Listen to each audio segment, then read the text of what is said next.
사도행전 2장 1절에서 4절까지 말씀인데요. 우리 다 같이 한 목소리로 읽기를 원합니다. 우리 다 같이 읽겠습니다. 시작.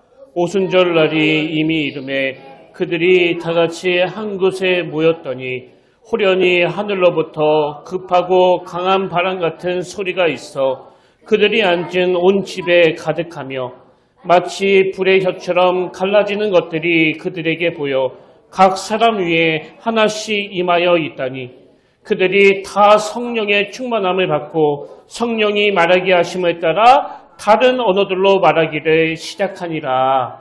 아멘. 할렐루야. 반갑습니다. 우리 함께 인사 나누기를 원합니다. 참 잘 오셨습니다. 주님의 이름으로 축복합니다. 예, 주님의 이름으로 축복합니다. 오늘도 주님께서 우리에게 예비하신 그 놀라운 은혜들로 함께하여 주시고 가득가득 채워주실 줄로 믿습니다. 그 오래전에 나왔던 영화 중에 그 관상이라는 제목의 영화가 있습니다. 이 영화의 주인공은 뭐 누구를 만나든지 간에 그 얼굴만 보면 그 사람의 모든 걸 다 꿰뚫어 보는, 그리고 그 사람의 미래까지 점치는 천재 관상가인데요. 뭐 당연히 가상의 인물이죠. 그런 사람이 어디에 있겠습니까? 이 영화가 참 흥미로운 게요. 어린 조카의 왕위를 빼앗으려고 하는 수양대군과 어린 왕을 지키려는 그 김종서가 막 맞서 싸우는데 이 가상의 인물이 뭐 워낙 관상을 잘 보니까요. 정확하게 꿰뚫어 보고 김종서 편에 서게 된 겁니다. 근데 여러분이 역사를 다 아시지만 오히려 수양대군이 김종서를 살해하고 그리고는 그 어린 조카의 왕위를 빼앗지 않습니까? 그러다 보니까 극 중에서도 이 주인공이 김종서 편에 서 있었기 때문에 뭐 완전히 몰락해가지고 아들이 죽임을 당하고 또 그 인생도 완전히 비참해지는 거예요. 제가 그 영화에서 주목하는 건 그렇게 몰락한 이 천재 관상가가 했던 맨 마지막 대사인데요. 그 주인공이 나중에 자기의 판단이 잘못되었다는 것을 시인하면서 이런 이야기를 하더라고요. 수양은 왕이 될 사람이었단 말이요. 난 사람의 얼굴을 봤을 뿐 시대의 모습을 보지 못했어. 시시각각 변하는 파도만 본 격이지. 그러면서 하는 말이 이렇습니다. 바람을 보아야 하는데 파도를 만드는 건 바람인데 말이요. 저는 이 대사가 굉장히 강렬하게 다가왔는데요. 이 주인공의 마지막 회한이 그거 아닙니까? 내가 관상을 너무 잘 보고 뭐 얼굴을 보면 이 사람은 이렇게 되겠다. 저 사람은 저렇게 되겠다. 그렇게 판단해가지고 확신해가지고 달려갔지만 나는 시시각각 변하는 파도만 봤지 저 파도를 만드는 바람을 보지 못했다. 그 사람에게만 초점을 두다 보니까 그 사람을 움직이는 시대적인 흐름을 보지 못했다는 거거든요. 저는 이 영화의 맨 마지막 대사를 보면서 예전에 그 100주년 기념교회에서 목회하셨던 이재철 목사님의 강의가 떠올랐는데요. 사실 제가 이재철 목사님을 뭐 개인적으로 아는 건 하나도 없지만 이 신학생 시절 때부터 그분이 쓰신 뭐 책들을 제가 수없이 읽어봤기 때문에 어떻게 사역하시는지 제가 너무나 잘 알고 있거든요. 이 목사님은 굉장히 검소하고 청빈한 삶을 사셨고 또 말씀과 삶이 일치하는, 그래서 모든 목회자들의 모범이라고 평가를 받을 정도로 한국 교계에서 참 존경을 받는 분이에요. 근데 이 목사님이 그 은퇴하신 이후에 젊은 목회자들을 모아놓고 강의하시면서 참 충격적인 고백을 하셨는데요. 무슨 고백을 하시는가 하니까 이렇게 말씀하셨어요. 그때는 잘 몰랐는데 은퇴하고 돌아보니 나는 세술에 취한 목회를 하지 못했습니다. 이게 이 목사님의 핵심이에요. 나는 세술에 취한 목회를 하지 못했습니다. 이 세술에 취한 목회가 뭐냐면요. 우리가 지난주에 살펴본 에베소서 5장 18절입니다. 술 취하지 말라. 이는 방탕한 것이니 오직 성령으로 충만함을 받으라. 그러니까 자기는 이 성령 충만함으로 사역하지 못했다는 거예요.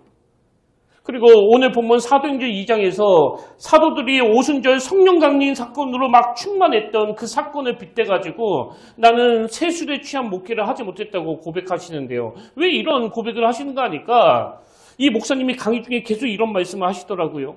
나는 합리적인 사람이고 또 이치를 따지고 분석하는 걸 좋아해서 목회도 늘 논리적인 방식으로만 접근했습니다. 그러면서 당신의 목회를 이렇게 결론 지으시더라고요. 오늘 와서 반성해 보면 내가 머리가 커진 교회는 길렀어도 가슴이 뜨거운 신자는 못 길렀습니다. 이것이 내 목회의 결론입니다. 제가 알기로는요, 이건 겸손이에요. 그분 그렇게 허술하게 목회하지 않으셨습니다. 그분이 목회하시는 동안에 교회도 뭐 굉장히 건강하게 성장했고 또 설교도 참 은혜롭게 하셨단 말이죠. 그런데도 그렇게 세술에 취한 목회를 하지 못한 게 너무 후회가 된다고 하시면서 그 자리에 모인 젊은 목사님들한테 이런 당부를 하시는 거예요. 나처럼 후회하지 않도록 성령 충만함으로 목회하길 바랍니다. 그래서 저는 지난 한 주 내내 그 영화 관상이라는 나오는 마지막 대사요. 파도를 일으키는 것은 바람인데 바람은 보지 못하고 시시각각 변하는 그 파도만 바라보고 있는 그런 어리석음을 범하지 마라. 그런가 하면 이 목사님이 말씀하신 세술에 취한 목회를 해야 된다. 막 합리적인 거 따지고 이치 따지면 머리만 큼직한 그런 신자를 양성하게 된다. 이 당부의 말씀이 계속 오버랩이 되면서 이게 하나님의 메시지처럼 들려졌는데요. 이런 관점으로 제가 사도행전을 다시 쭉 묵상해 보니까 이 사도행전의 큰 줄거리와 흐름이 막 너무나 선명하게 보이는 겁니다. 여러분도 아시지만 이 사도행전은 글자 그대로 사도들의 행적을 기록한 말씀 아닙니까? 그래서 사도들이 행했던 엄청난 일들을 기록한 게 바로 이 사도행전인데 놀랍게도 이 사도행전의 시작이요. 막 빨리 달려가라, 빨리 복음을 전해라 이게 아니에요. 기다리라는 거예요. 기다리라. 자, 사도행전 1장 4절에 보십시오. 예수님께서 이런 말씀을 하세요. 사도와 함께 모이사 그들에게 분부하여 이르시되 예루살렘을 떠나지 말고 내게서 들은 바 아버지께서 약속하신 것을 기다리라. 지금 예수님이 사도들에게 뭘 기다리라고 하시는가 하면 그 성령의 임재를 기다리라고 하시는 거예요. 그럼 왜 성령의 임재를 기다려야 되느냐? 그 다음 8절에 그 이유가 나옵니다. 오직 성령이 너희에게 임하시면 너희가 권능을 받고 예루살렘과 온 유대와 사마리아와 땅끝까지 이르러 내 증인이 되리라 하시니라. 무슨 뜻이에요? 사도들이 땅끝까지 이르러 증인이 되고 막 엄청난 파도를 일으키는 건 그건 성령님이 하시는 일이라는 거예요. 그래서 여러분이 아시는지 모르겠지만요. 사도행전의 별명이 성령행전이에요. 성령행전. 성령님이 그 파도를 일으켜 주셨다는 사도행전의 주인공이 사도들이 아니라 성령님이라는 그 의미가 담긴 별명 아니겠습니까? 그런 의미에서 저는 이번 주 2025년 전반기를 마치고 그 후반기를 시작하는 시점에서 계속 이 찬양이 맴돌았는데요. 여러분이 다 아시는 찬양이에요. 우리들의 무기는 육체가 아니요 그러나 강하오 참으로 강하오 우리들의 무기는 육체가 아니요 그러나 강하오 성령 안에서 견고한 진압하는 강력이요 강한 힘이요 참으로 강하오 견고한 진압하는 강력이요 강한 힘이요 성령 안에서. 이 찬양은요 고린도후서 10장 3절 4절을 가지고 만든 찬양입니다. 우리가 육신으로 행하나 육신에 따라 싸우지 아니하노니 우리의 싸우는 무기는 육신에 속한 것이 아니요 오직 어떤 경광진도 무너뜨리는 하나님의 능력이라. 모든 이론을 무너뜨리며 뭘 의미하는 거예요? 우리가 이 육신을 가지고 살아가지만 이 땅을 헤쳐나가는 우리 삶의 무기는 우리 육신 안에 있는 게 아니라 성령 안에 있다는 거예요. 그래서 이 땅을 살아가면서 내 학력, 내가 가진 실력, 내가 이룬 재력, 내가 가진 말주변 이런 걸로 무기 삼아서는 안 된다는 거거든요. 그런 의미에서 여러분은 지금 어떤 무기를 가지고 인생을 헤쳐나가고 계세요? 오늘 이 시대를 그 중독의 시대라고 그러잖아요.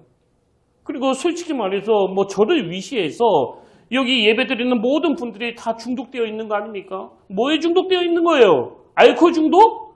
당연히 아니죠. 무슨 중독입니까?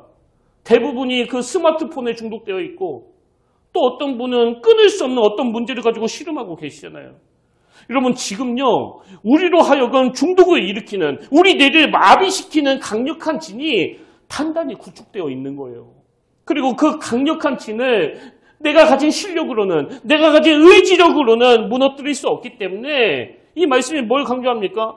우리의 싸우는 무기는 육신에 속한 것이 아니요 오직 어떤 견고한진도 무너뜨리는 하나님의 능력이라.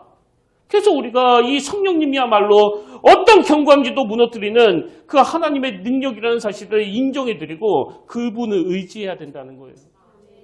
그래서 제가 이번 주에 한 학기를 마무리하면서 또 지난 시간을 쭉 돌아보면서 더 갈급하게 성령님께 부르짖고 은혜를 구하는 시간을 가졌는데요. 왜냐하니까 여러분도 아시잖아요. 지난 7년 동안 우리 교회에 성령님의 그 말로 다 할 수 없는 은혜가 임했거든요. 물론 순간순간 어려움이 없었던 건 아니지만 그 성령님들이 그때마다 봉사의 자리를 채워주시고 또 땀 흘려 섬겨주시고 제가 지난 시간을 쭉 돌아보면 진짜 눈물이 앞을 가려요. 그 은혜가 아니면 여기까지 올 수 없었습니다. 그리고 코로나 이후로 속회 모임이 이루어진 다음에 그 안에서 예전에는 누리지 못했던 그 친밀한 교제가 계속 일어나고 있는 거 아닙니까? 그래서 저는 진짜 확신하는데요. 앞으로도 성령님께서 우리 교회에 더 크고 놀라운 부흥의 파도를 반드시 일으켜 주실 줄로 믿습니다. 근데 여러분, 우리 모두가 그 부흥의 파도를 맛보기를 원한다면요. 성령님을 의지하셔야 돼요. 파도가 일어나는 게 중요한 게 아니라 그 파도를 누가 일으켜 주느냐가 중요한 거예요. 뭐 담임 목사의 노력으로 우리 속장님의 열심으로 일어난 파도는요. 뭐 며칠 못 갑니다. 그 육신이 힘들면 바로 사그라드는 거 아닙니까?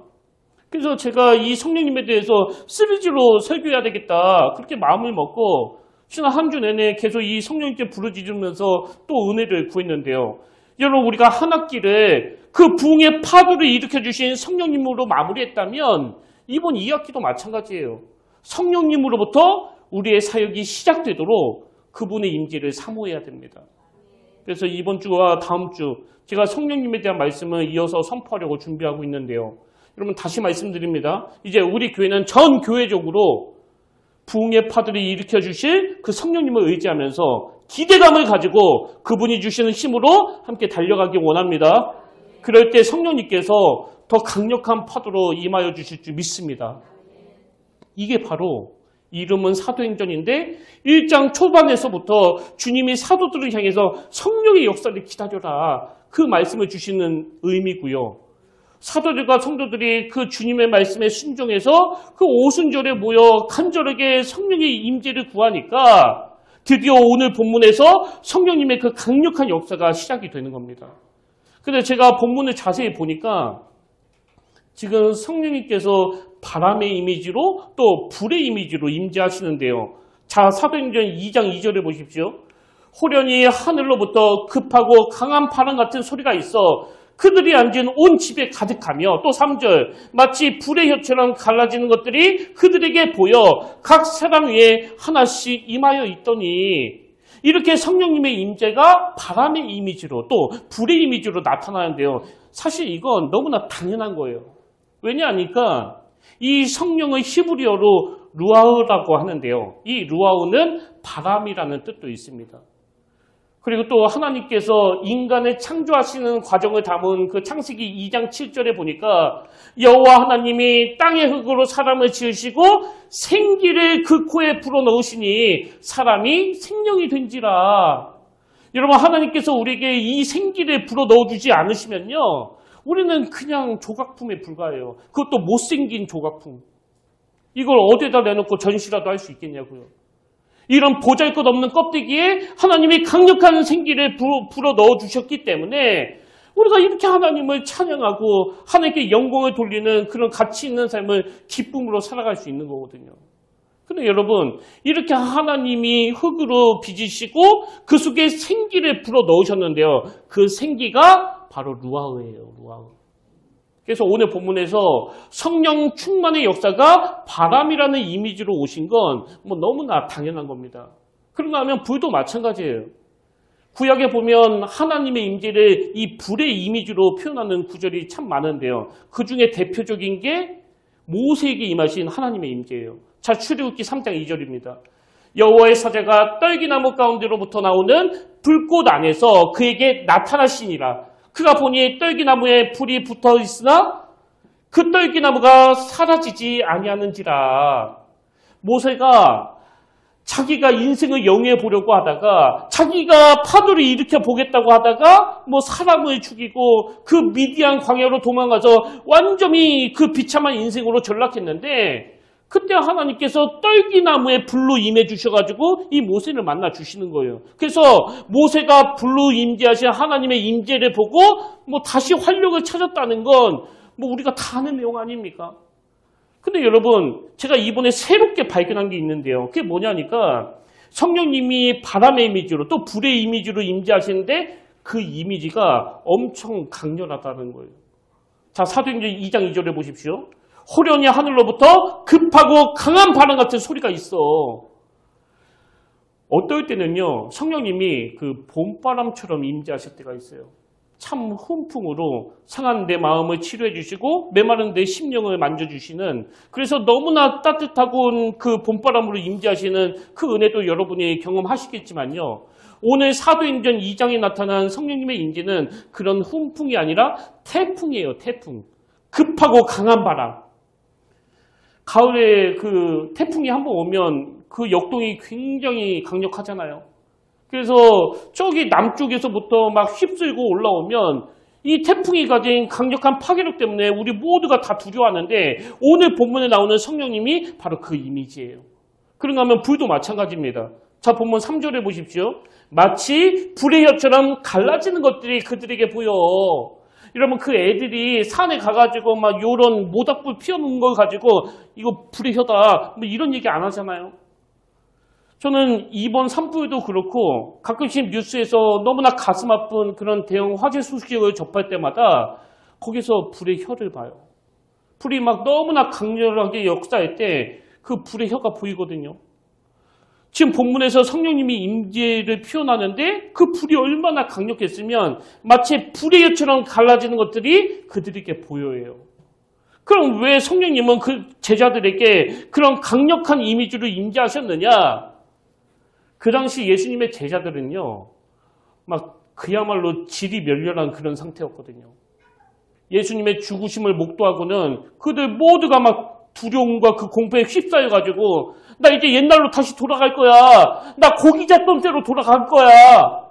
가끔씩 그 교회에서 상처받고 막 낙심해가지고 나 이제 교회 안 가. 나 옛날로 돌아갈 거야. 그런 분 계시잖아요. 제자들이 딱 그런 상태였어요. 근데 그런 상태에 있는 제자들에게 성령이 임재하시는데 강력한 바람으로 강력한 불의 혀로 임하니까 뭐 여러분 뭐 다 아는 거 아닙니까? 그 이후에 그들이 얼마나 역동적으로 일합니까? 얼마나 활력이 넘칩니까? 그들의 인생은요, 사도행전 2장 1절부터 4절 성령 체험 이전과 성령 체험 이후로 나눠지는 거예요. 그래서 자기들을 죽이려고 하는 수많은 핍박 앞에서 하나님께 기도할 때 하나님 저들의 위협을 하감하여 주시고 그리고는 우리를 불쌍히 여기셔서 그 죽음을 피하게 해달라. 뭐 살려달라가 아니라 더욱 담대히 복음을 전하게 해주시길 원합니다. 그 역동이 살아난 거예요. 우리도 마찬가지입니다. 지금 이 시대는 하루하루 살아가기가 너무 힘든 시대 아닙니까?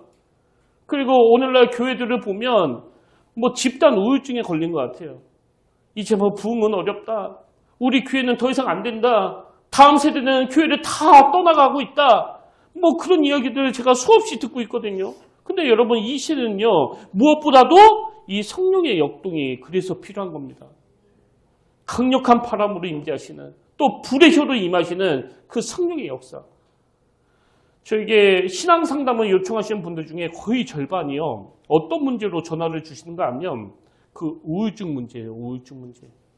하루 종일 직장에서 시달리다가 집에 돌아오면 아무것도 하기 싫고 막 그렇게 마음이 우울하다는 거예요.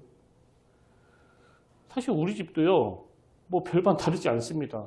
제 아내도 하루 종일 학교에서 아이들을 상대하다가 집에 들어오고 저도 요즘에 맡은 게 많다 보니까 평상시에는 뭐 저녁 9시, 10시 또 어떤 날은 새벽에 집으로 들어가는데 집에 딱 들어가면요. 뭐 우리도 그렇게 대화 없어요. 에너지가 다 고갈이 됐는데 무슨 대화가 있겠냐고요. 그냥 밥 먹고 뉴스 좀 보다가 쓰러져서 자고 또 눈 떠보면 제 아내는 또 이미 출근해서 있고 저는 혼자고 이게 우리 집이란 말이죠. 그래서 우리 모두가 그 힘겨운 삶 가운데 이게 도대체 뭐 사는 건가? 참 우울하고 기운 빠지는 그런 상황이기 때문에 제가 오늘 여러분한테 간절히 부탁드리는데요. 그 입에 그 힘들다라는 말이 습관이 되신 분. 그래서 막 누구를 만나든지 간에 힘들어 죽겠다. 그게 습관이 되신 분이 계시다면 여러분 지금이야말로 성령의 역동을 구하셔야 돼요. 어떤 성령의 역동이요?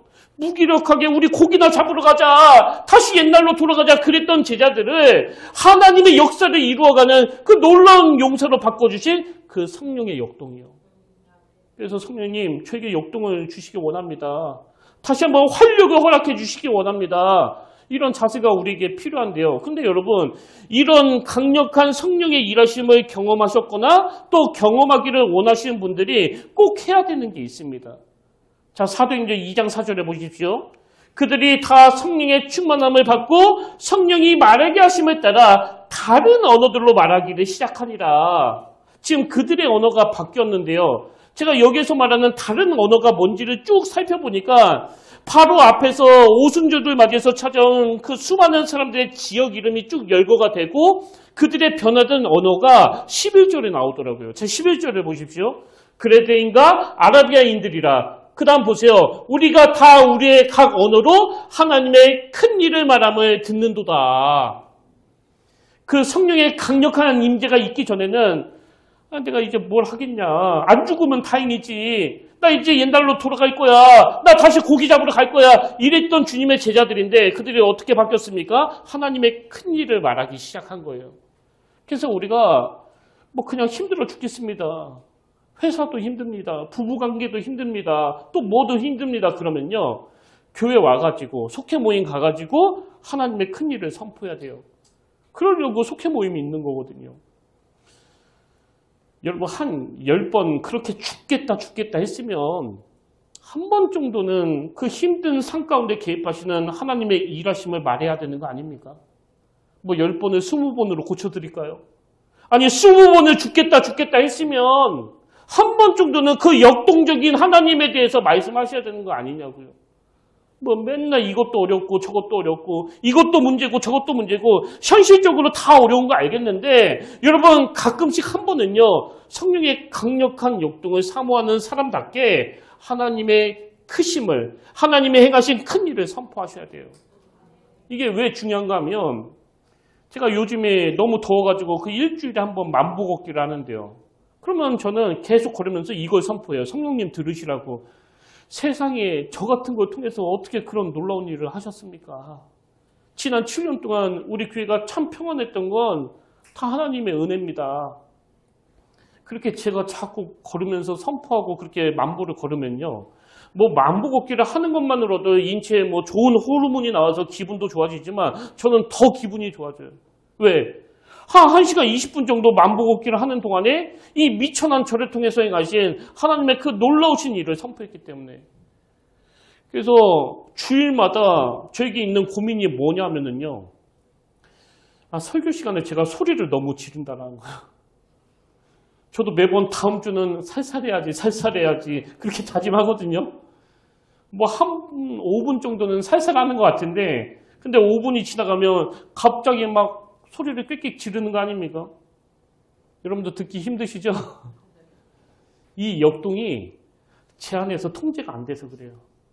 근데 여러분 제가 이렇게 막 소리 지르면서 막 설교를 한다고 제 엿새 동안의 삶이 평온했다고 생각하신다면 그건 오해입니다. 진짜 힘들어요. 오죽하면 제가 예전에도 그런 말씀을 드렸잖아요. 뭐 우리야 그럴 일은 없지만 만약에 제가 죽고 나서 하나님이 내가 너 다시 살려주면 너 뭐 할래? 그렇게 물으신다면요. 저는 주저없이 목사하겠다고 대답할 거예요. 목사 말고 하고 싶은 게 없습니다. 근데 제 자식이 목사 되고 싶다고 한다면 저는 진짜 안 했으면 좋겠어요. 아니 아빠가 내가 의사 해보니까 보람이 있더라. 너도 의사 해라. 혹은 내가 의사 해보니까 이거 못해 먹겠더라. 너도 하지 마라. 그래야 되는 거 아닙니까? 근데 저는 목사 말고는 하고 싶은 게 없지만 자식은 이 힘든 일을 안 했으면 하는 게 저에게 있는 모순이에요. 모순. 이게 뭘 의미할까요? 내 인생의 파도는 제가 일으킨 게 아니라는 거예요. 제 인생은 침체되고 가라앉고 우울할 수밖에 없지만 그런 제 인생에 항상 파도를 일으켜주시는 분이 바로 성령님이시라는 거거든요. 저는 오늘 지치고 힘든 여러분 인생에 성령님이 강력한 파도로 일으켜주심으로 말미암아 다시 활력과 역동이 일어나게 되기를 바라고요. 그러기 위하여 늘 일상 가운데 성령님의 임재를 구하는 저와 여러분 되시기를 주님 이름으로 축복합니다. 근데 여러분 여기서 한 가지 더 살펴볼 게 있는데요. 이렇게 오순절 성령 강림 사건으로 충만한 성령의 역사가 일어났는데 제가 보니까요. 그 성령 충만을 만들어낸 역동이 딱 두 갈래로 나눠지더라고요. 두 갈래로. 한 갈래는 우리 모두가 너무 잘 알고 우리 모두가 원하는 역동인데 베드로에게 나타난 역동입니다. 여러분도 잘 아시지만 뭐 베드로가 신학 공부를 했습니까? 그렇다고 뭐 누구를 가르쳐 보기로 했습니까? 그냥 고기 잡던 사람이에요. 그런데 그런 베드로가 설교를 했는데 막 엄청 놀라운 일이 일어난 거예요. 사실 제가 이 사도행전 2장에서 베드로가 한 설교를 분석해 보니까요. 뭐 별 내용이 없어요. 그 정도는 저도 할 수 있습니다. 근데 그 베드로의 설교에 성령의 역동이 임하니까 어떤 일이 일어나는지 보십시오. 사도행전 2장 41절. 그 말을 받은 사람들은 세례를 받음에 이날의 신도의 수가 3,000이나 더하더라. 제 생애에 이런 일이 단 한 번이라도 일어날까요? 말씀을 한 번 딱 전했는데 3,000명이 세례받는. 그뿐만이 아니에요. 베드로가 그렇게 말씀을 전하고 나니까 그 말씀을 들은 신자들이 어떤 반응을 하느냐. 37절. 그들이 이 말을 듣고 마음에 찔려 베드로와 다른 사도들에게 물어 이르되 형제들아 우리가 어찌할꼬. 만약에 제가 베드로처럼 막 엄청 강하게 회개해야 된다. 그렇게 살면 안 된다. 정신 차려라. 막 그렇게 설교를 했다고 치자고요. 그럼 어떤 일이 일어날까요? 물론 순종해서 회개하신 분도 계실 거고요. 저 목사가 오늘 뭐 잘못 먹었나? 왜 맨날 나보고 회개하래? 뭐 그런 분도 계실 거 아닙니까? 근데 베드로는 한 번 설교했더니 3,000명이 회개하고 세례받는 이런 놀라운 역사가 일어났는데 이건 베드로가 한 게 아니고요. 성령님의 외적인 역동이 나타났기 때문이에요. 그런가 하면 제가 이번에 또 다른 차원의 역동을 새롭게 발견했는데요. 그게 뭐냐 하니까 스데반에게 나타난 내적인 역동입니다.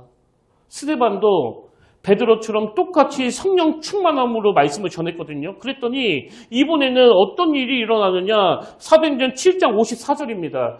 그들이 이 말을 듣고 마음에 찔려 그를 향하여 이를 갈거느리에요. 이를 갈거느리. 근데 이게 뭐 스데반이 설교를 잘 못하니까 사람들이 이를 갈고 베드로가 설교를 잘했으니까 3,000명이 회개했다는 그런 말이 아니고요. 둘 다 성령 충만함으로 설교했는데 그 역동이 베드로에게는 외적으로 나타났고 스데반에게는 내적으로 나타난 거예요. 이게 무슨 말씀인가 하면 다 스데반 설교를 듣고 나서 그들의 격분을 한번 보십시오. 57절, 58절. 그들이 큰 소리를 지르며 귀를 막고 일제히 그에게 달려들어 성 밖으로 내치고 돌로 칠세 증인들이 옷을 벗어 사울이라 하는 청년의 팔 앞에 두니라. 베드로에게 임한 외적인 역동은 3,000명이 회개하는 눈에 보이는 열매가 나타났는데 지금 스데반이 똑같이 성령 충만해서 설교하니까 돌이 3,000개가 날라왔어요. 그래서 스데반이 그 돌에 맞아 죽은 거 아닙니까? 근데 이게 무슨 역동이냐고요?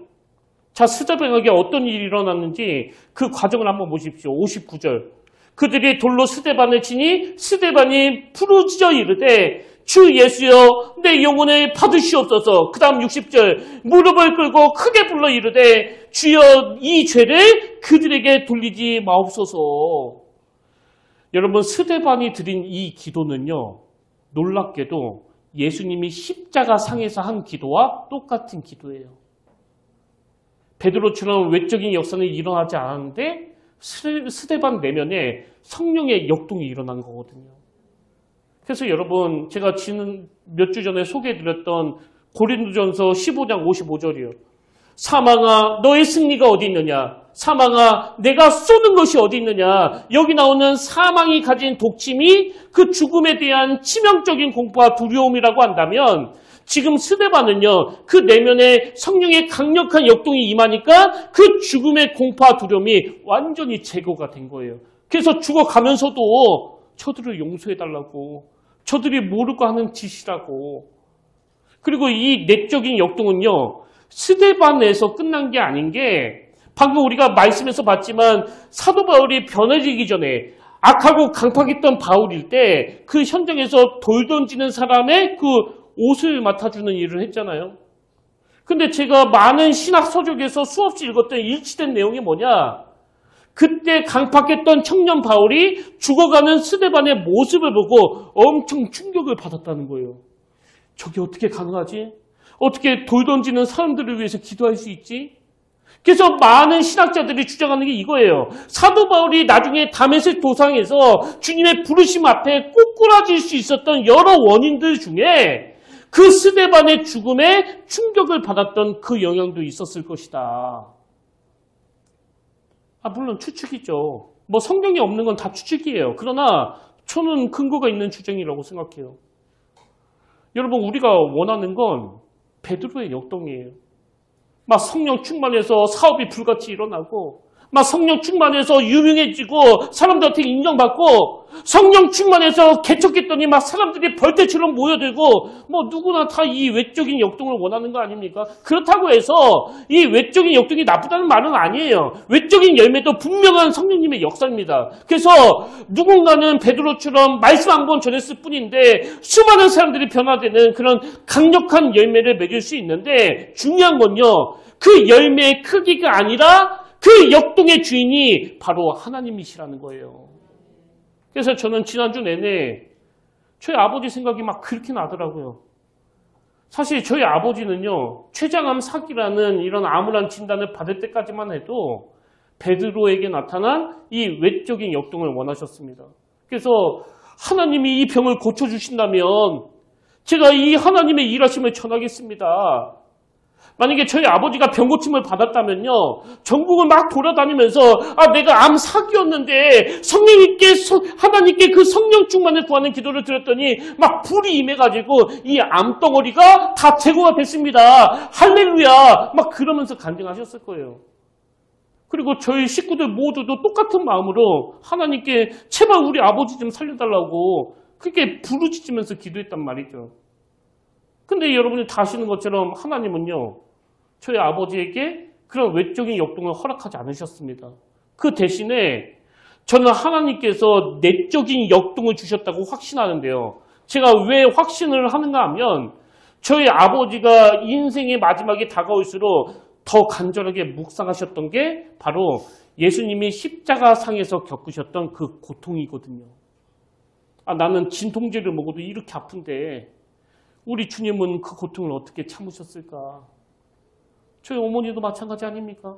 그렇게 힘든 삶을 사시면서도 요동하지 않는 그 강함은 외적인 역동이 아니라 내적인 역동이거든요. 그리고 제가 그런 부모를 만난 덕에 뭐 눈에 보이는 유산은 못 받았지만 모든 것을 가진 자처럼 너무나 부유한 이 역설의 삶을 살아가고 있는 거거든요. 그래서 오늘 여러분이 베드로에게 임했던 외적인 역동도 당연히 구해야 되지만 예수님의 마음을 닮아가는 이 내적인 역동도 함께 추구하셔야 돼요. 왜? 눈에 보이는 열매는 우리에게 기쁨을 주지만 눈에 보이지 않는 이 내적인 충만함은 진짜 고난의 때를 이겨내게 만드는 그 사망의 독침을 제거시키는 능력이 되기 때문에 저는 오늘 우리 평택교회 모든 성도님들이 이 성령의 역동은 내 대해서 끝나는 게 아니라 그 다음 때로 계속 이어진다는 사실을 기억하시길 바라고요. 저와 여러분 가정이 눈에 보이는 불을 넘어서 성령의 역사를 유산처럼 전수해주는 그런 믿음의 가정이 되기를, 그래서 부모가 경험한 그 성령의 역동을 우리 자녀들도 언젠가 자기만의 언어로 고백하게 되기를 주님 이름으로 축원합니다. 그래서 저는 오늘 결단 찬양으로 주님 다시 오실 때까지 이 찬양 함께 부르기 원하는데요. 여러분 다시 말씀드려요. 여기 가사에 나오는 좁은 문, 좁은 길, 나의 십자가 지고 이건 내 힘으로 가겠다는 게 아니고요.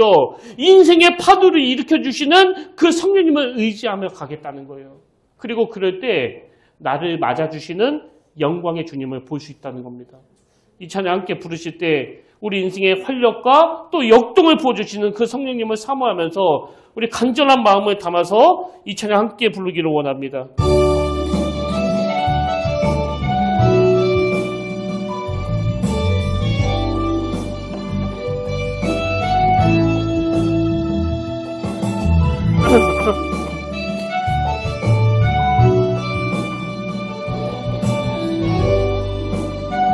주님 다시 오실 때까지, 주님 다시 오실 때까지 나는 이 길을 가리라. 좁은 문, 좁은 길, 나의 십자가 지고 나의 가는 이 길 끝에서 나는 주님을 보리라.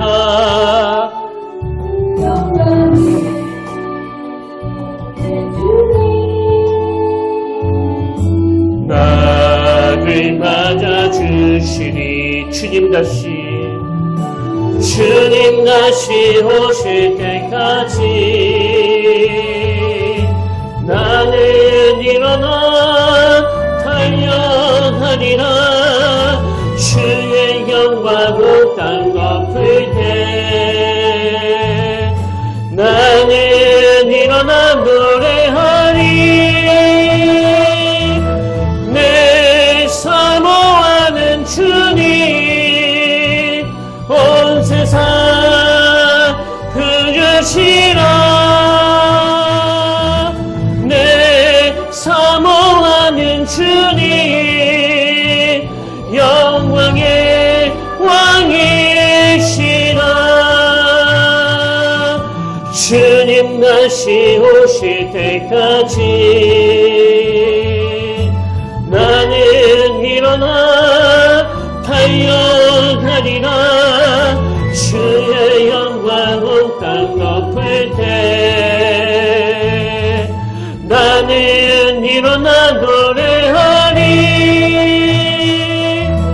내 사모하는 주님 온 세상 그러시라. 내 사모하는 주님 영광의 왕이시라. 아멘. 살아계신 하나님 아버지, 하루하루 살아가기가 너무 힘든 시대입니다. 우리 모두가 지쳐있고 우리 모두가 무기력함에 빠져있고 우리 내면에서는 스스로 어떤 에너지로 만들어낼 수 없기에 성령의 새바람을 절실히 구하오니 성령이 이 힘들고 지친 마음에 급하고 강한 바람처럼 또 불의 혀처럼 임하여 주셔서 우리 안에 다시금 활력이 샘솟도록 역사하여 주시옵소서. 베드로에게 임하셨던 성령의 그 외적인 역동처럼 우리 삶에도 하나님의 영광을 드러내는 놀라운 역사가 쓰여지게 하시고 부모된 우리가 성령의 외적인 역사 안에 거함으로 자녀들 앞에 선 그 부모의 삶이 살아있는 복음으로 전수해 줄 수 있도록 인도하여 주시옵소서. 그런가 하면 스데반처럼 겉으로는 낙심처럼 보이고 실패처럼 여겨지더라도 우리 내면 깊은 곳에서는 성령님이 부어주시는 그 담대함과 평안으로 충만하여 사망의 독침을 제거한 너무나 아름다운 모습으로 살아내게 하시고 그 믿음의 고백이 누군가의 심장을 울리고 또 흔드는 감동의 불씨가 되도록 인도하여 주시옵소서.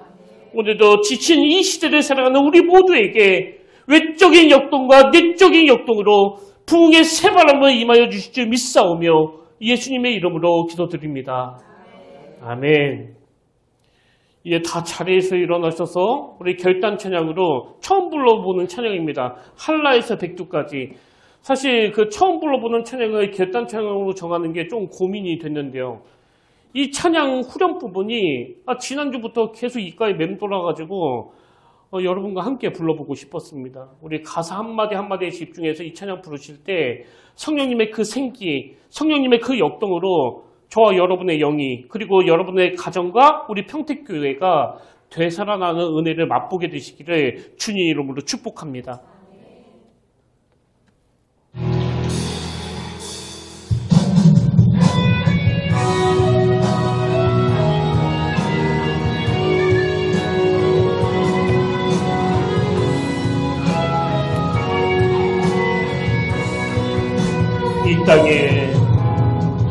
이 땅에 돌아서 나가는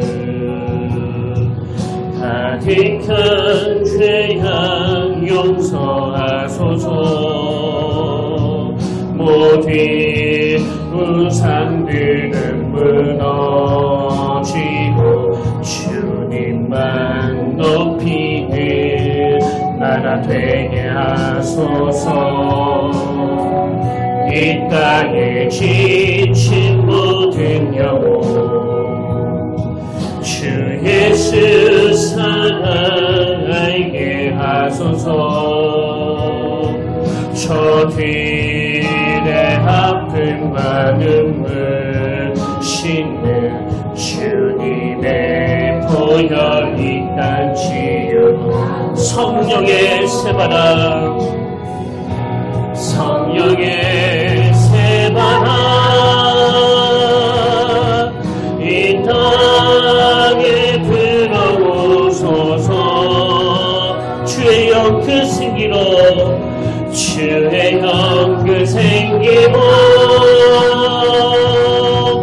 우리를 다시 살리사 이 땅에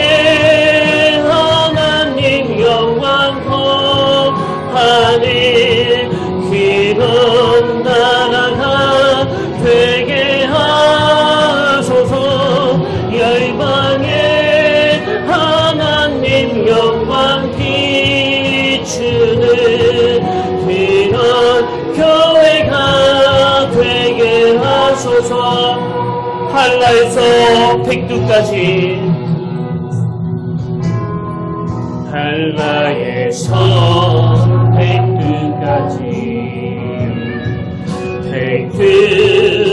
백두에서 땅의 끝까지 주님 오시기를 예비하며 주님만 높이는 나라 되게 하소서. 이 땅의 주님 교회 위에 하늘의 생기 부어주소서.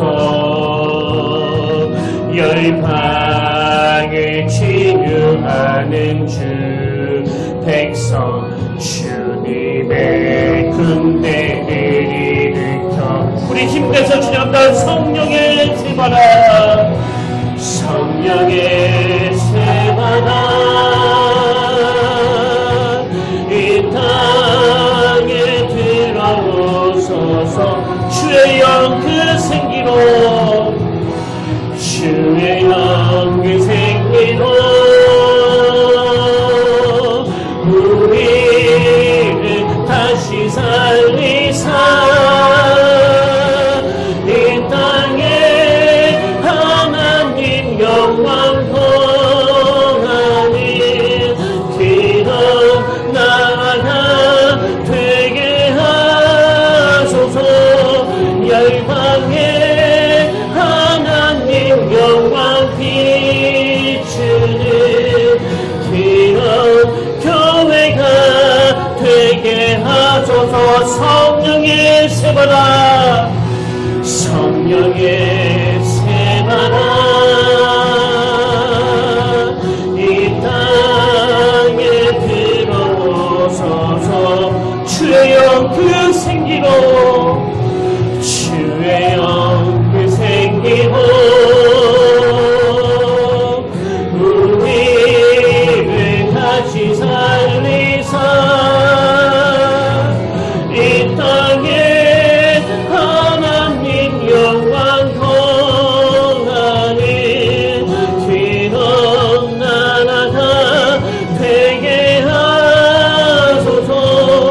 열방에 하나님 영광 비추는 그런 교회가 되게 마라나타 마라나타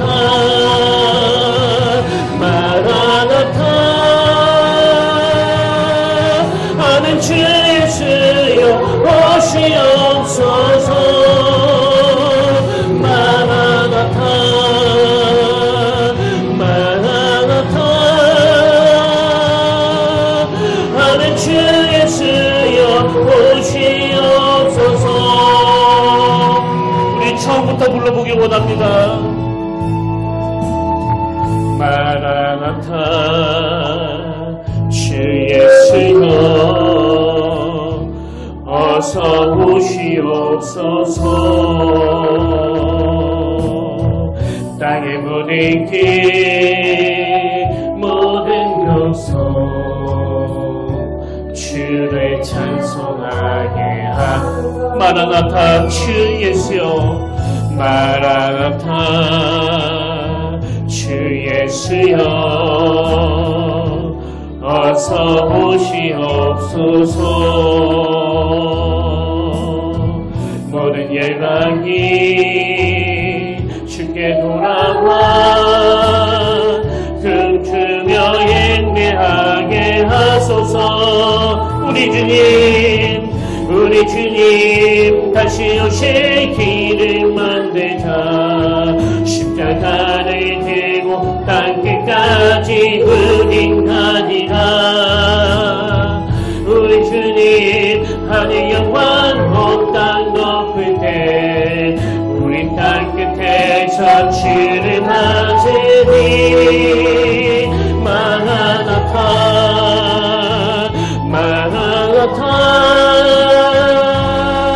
아멘 주 예수여 오시옵소서. 마라나타 마라나타 아멘 주 예수여 오시. 우리 더 간절하게 마라나타 마라나타 마라나타 아멘 주 예수여 오시옵소서. 아멘 마라나타 아멘 주 예수여 오시옵소서.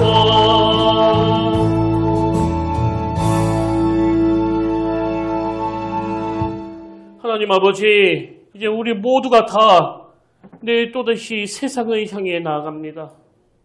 주말에 제대로 쉬지 못해서 그 월요병이 많다고 하는데, 하나님 이번 한 주간 성령님의 인도하심을 사모하는 성도님들 그 내면에 새바람이 불어오도록 도와주셔서 모든 무기력감이 떨쳐지게 하시고 성령이 일으켜주시는 급하고 강한 파도가 일어나게 인도하여 주시옵소서.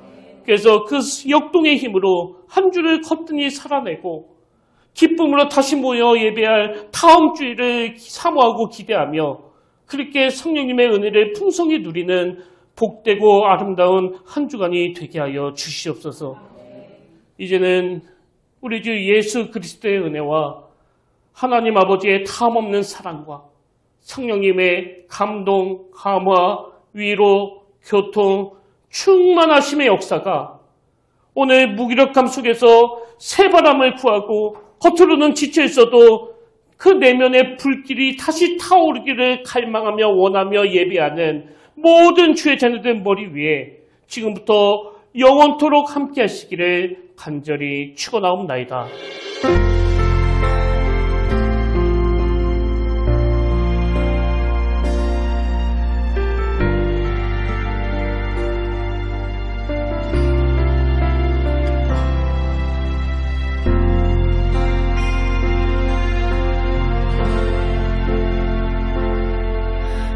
서 있는 이곳에서 높임을 받으소서. 내가 받는 땅